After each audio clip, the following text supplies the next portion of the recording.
The Voices of World is back with another episode of the Youth Leadership League series. This is Rumish and I also have Diksha with me today. We will be interacting with Mr. Falit Sijaria. Hello.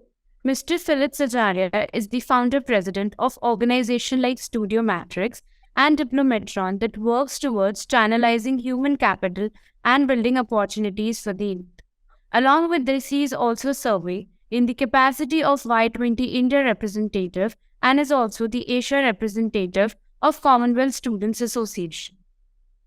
Well, that is one long list of achievements. It's an honor to have an interaction with you today. So, as you are a third-year student at St. Stephen's College, Delhi University, how about you give us a glimpse of the vibrant DU culture and what have you seen some notable changes in your personality after being a DU student? When you said talk about the Delhi University, I'm part of the St. Stephen's College and pursuing my final year undergrad over there. And before I begin, I'd like to share my heartfelt gratitude to Ramesh and Diksha for having me here and talking about these important aspects which make a lot of difference to the school students if given information on the right time. Now, talking about the Delhi University culture, I'd say it is a very unique university in terms of the exposure that it provides to the students, where students from different parts of the country assimilate, come together, learn about different cultures, get a lot of exposure in terms of activities, and also in terms of the opportunities and platforms that they're looking for.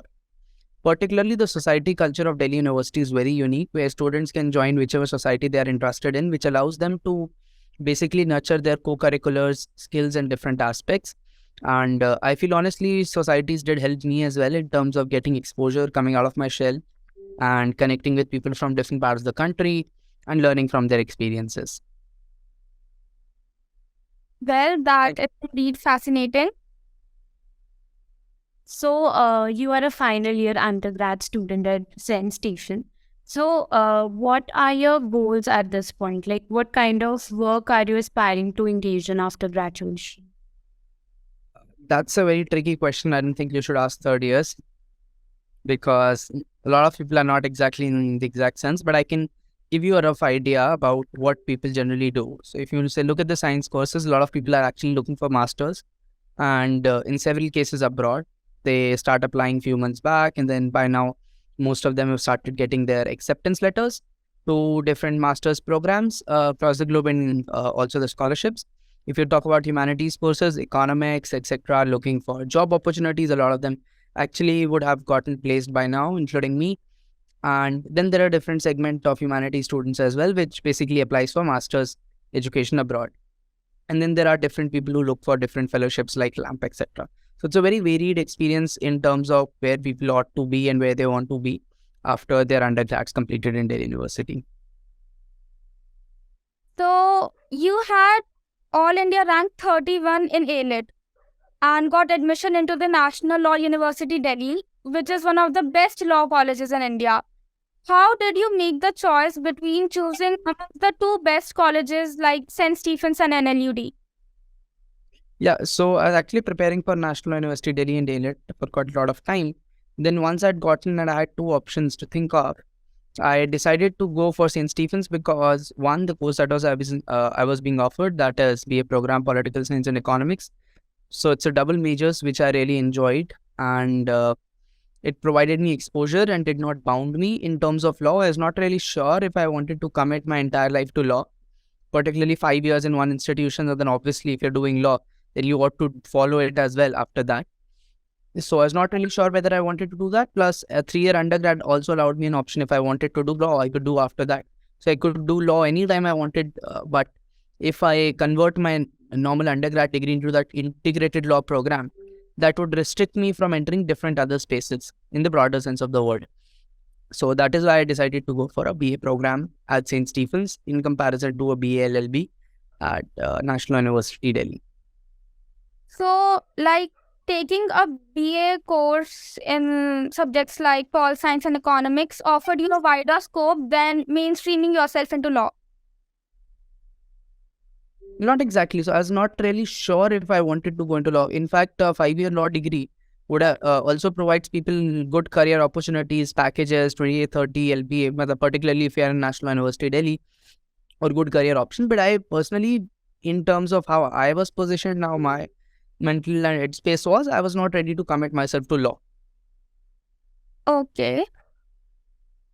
So, what was the driving force or inspiration behind you starting with StudoMatrix? Like, tell us about the StudoMatrix journey so far. Sure. So with respect to that, I was in State Andhram Jaipuriya school till my class 9, the same school that I guess both of you are in. And I had access to a lot of opportunities, platforms, etc. But then my family shifted when I was in class 10th to Meerut, and then I had to study class 10th, 11th, 12th in Meerut, and I realized that there's a lot of educational discrepancy and regional bias or discrimination in terms of the opportunities that are available. So I generally say that Meerut might be 60 kilometers away from Ghaziabad or Delhi, but it's thousands of miles away in terms of the opportunities, platform, and development for schools. And that is when I realized that there is a lot of scope in terms of working for school students, organizing them. And then we created this organization while my 12th was kind of ending 1 month before boards, and then lockdown pushed it to a lot of extent. But the basic purpose was to fill in the gap of educational inequalities between the tier 1 towns and the 2, 3 and the rural areas. Okay, like we are also a part of StudoMatrix, and our school as well has its unit. So I can see that yes, it provides a lot of exposure and a lot of opportunities, despite the fact that we are studying in such a good school. But there are so many aspects that you get to know when you connect with other people, you get into organizations like these. So you're also a Y20 representative and a secretariat member of India. How did your journey start with G20, and what all has been done so far? And what are your prospective plans through this? Yeah, so my journey through G20 started based on my work in StudoMatrix. So we actually were engaging with a lot of people, including the G20 Sherpa of India. We had hosted them over our conclave, StudoMatrix conclave that we hosted. In fact, in which a lot of people from State Andhram Jaipuriya school are also the part of the team. And a lot of good work we are doing, which got appreciated and recognized at the government level. And that is how they chose me to be representative of India last year for Y20 Indonesia. And based on the work and engagement that we did last year, we got an opportunity once again to be part of Y20 India. And now we're here representing India. And in fact, I'd say that's a very enriching experience in terms of the connections and the networks that you get with the young, talented people across the globe who are making a mark in their various domains. And also particularly in terms of the high stakes game that you are in. Because it's a matter of national prestige, where India has the G20 presidency and there's a pressure to perform and raise India's interest to the best extent possible. And I feel what Y20 is allowing me is an opportunity of a lifetime to engage with the student community, with the youth community, with youth advocates, with people in different sectors and industries, to bring forth their collective voice as to different demands and segments of the society. So that engagement process of onboarding and democratizing the system is something that I feel which is beyond that could be put into words. Thank you. So, you were recently in UK as you were attending the Commonwealth Student Association Youth Leader Summit in London. So, tell us something about its agenda, what kind of discussion were held, and how was the experience connecting with the diverse body of students? Sure. So if you look at the Commonwealth Youth Leaders Summit, it was, I guess, the first time that was being hosted because it's 10 years of the charter and I guess 75 years or something, or 50 years of the Commonwealth, or something of that sort. I don't know the exact details. But then they were hosting this in which they had, so the Commonwealth has a youth program in which it has various networks. So there's the Commonwealth Youth Council, Commonwealth Students Association, Commonwealth Youth Human Rights Network, Commonwealth Youth for Gender Equality Network, Commonwealth Youth for Climate Change, CYCN. So a lot of these networks, they got the few members of the expo or the executive committee of almost all these networks in London for 2 weeks. The purpose was very clear. One, to provide these students training into leadership, workshops, sessions, communications, etc. Second, to get them understanding towards the Commonwealth Secretariat, its various divisions and affiliate bodies. So for example, it's the Commonwealth Parliamentary Association, the Commonwealth, maybe the Commonwealth Foundation, or say the Commonwealth, foundations there, the Parliamentary Associations there. There is Association of Commonwealth Universities. So a lot of these different bodies, and how do we get in touch with them? How do we facilitate co-projects? And third, also to build in a sense of network and connection between members of the various Commonwealth networks so that they could work amongst themselves, we could cooperate, have joint projects, have certain sense of coordination. So these 3-4 things were the broad perspective of the Commonwealth Youth Leaders Summit, and it coincided with the Commonwealth Foreign Ministers meeting, which was also being held in London. So we got to interact with the foreign ministers. Then it also coincided with the Commonwealth Day. So we attended the Commonwealth service at the Westminster Abbey and visited the Buckingham Palace, where we met the King, the Queen Consort, Prince William, and the royal family. So the purpose was that young people from the Commonwealth, particularly the executive committee, who have the responsibility of shouldering the burden of the Commonwealth, come interact with each other. There's a sense of community and family that is built, and they're also trained to basically deliver on the purpose that they're working for. Yeah. All these experiences sound so overwhelming, inspiring, and of course, they are enriching at the same time. It's always so much to learn from you. As we talk about a lot about providing leadership role to students and that they should be encouraged towards pursuing those duties and responsibilities. As you travel a lot within India and outside India, as well as interact with various bodies of students, do you Rupesh, I guess you're not audible to me. Okay, am I audible now? Okay. Yes, you are. Yeah, so I'll repeat my question. We talk a lot about providing leadership roles to students and that they should be encouraged towards pursuing those duties and responsibilities. You travel a lot within India and outside India as well and interact with various bodies of students. Do you think that the youth, the students, are prepared to take up those roles, and how is this concept perceived by them?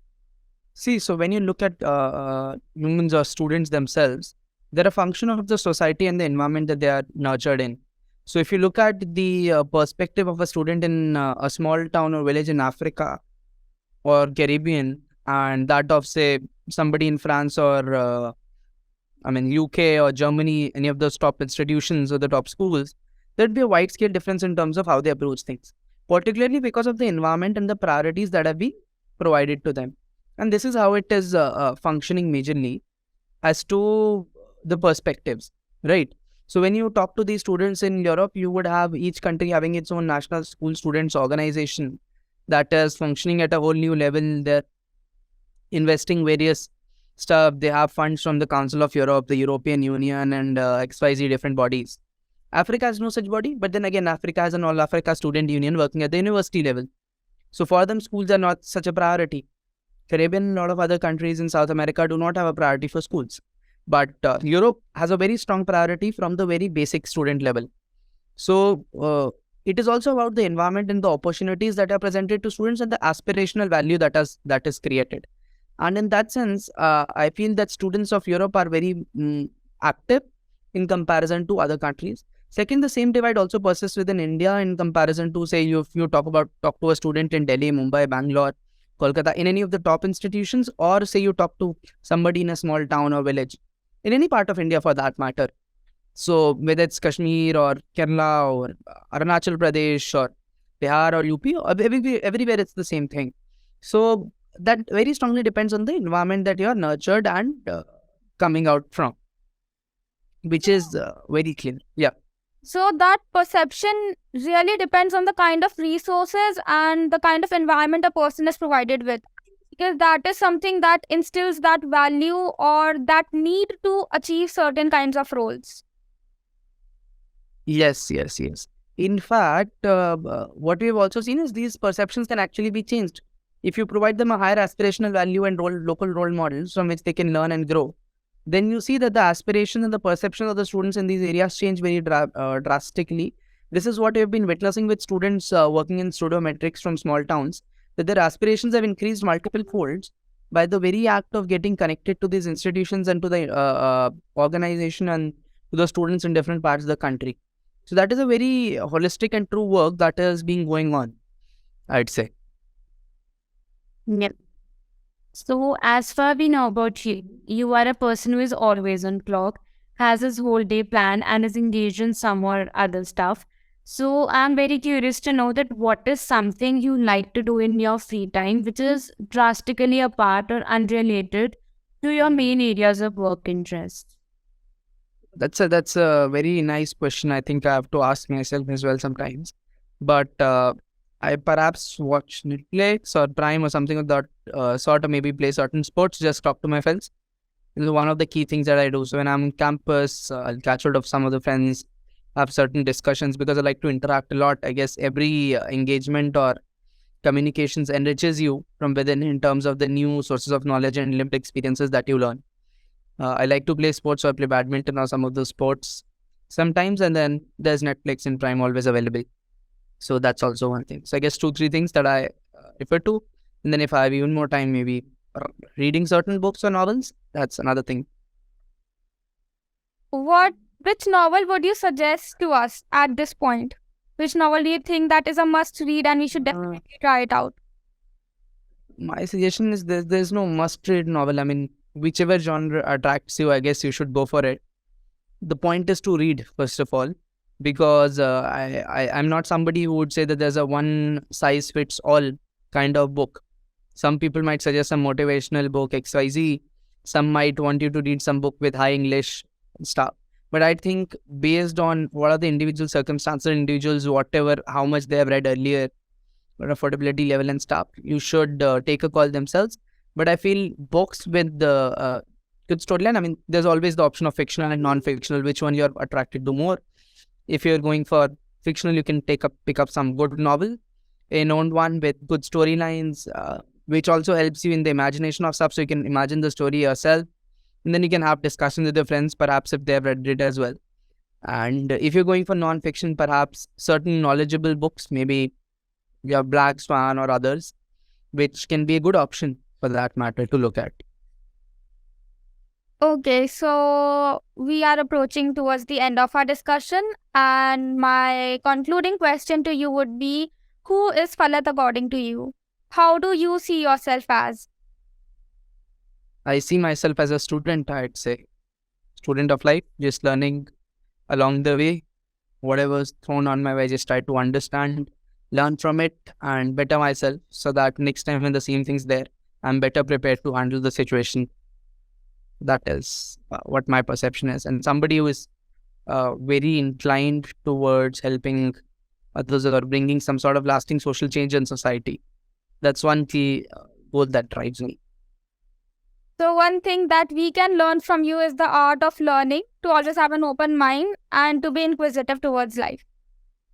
That's your take. I think there's always something to learn from everybody. I'm also learning a lot from you guys simultaneously. So that's a two-way street always. So yes, that's the end of it. Thank you so much for joining.